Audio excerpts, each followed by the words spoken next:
Easy. Britain First have absolutely destroyed the biased Sky News with class and professionalism. They've travelled to Millwall Football Club, and while they were there, a Sky News reporter decided to speak to Paul Golding and attempt to paint him as a racist thug. And this interview went so badly for Sky News that in the end they decided not to air it. But luckily Britain First were recording it themselves. And I will leave you a link in the description box to see that video. It's just over 6 minutes. And what you will see in there, this is my take on it, is that this Sky News reporter basically asks Paul Golding the same question over and over again, just wording it slightly differently. And every time she gets an answer where she cannot paint him as a racist. So she tries to reword it to try and paint him as a racist, and again he answers almost the same but slightly different, and she fails again and again. And I think that the trigger point in what Sky News made the decision not to air this video is because later on in it, where Paul Golding says that George Floyd was a criminal drug addict.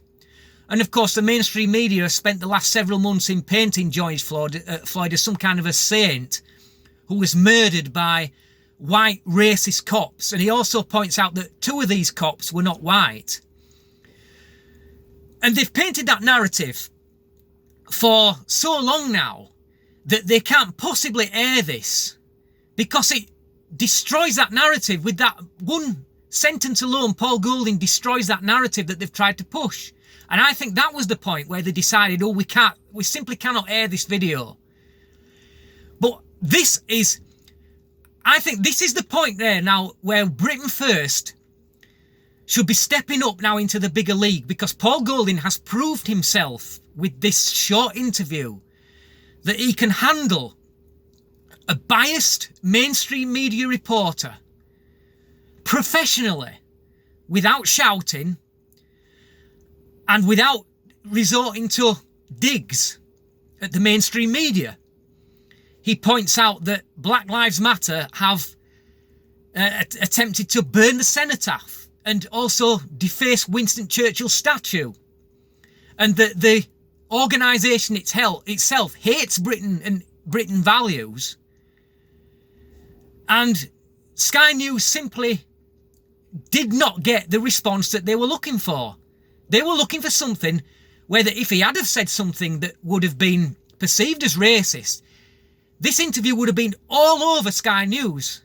But because they couldn't do it, they decided not to air it. So you are seeing now that is the bias on the mainstream media, perfectly summed up with this. And as for Britain First, I say onwards and upwards. Handled like a true pro, Mr. Golding. Thank you for watching. Till next time. Easy.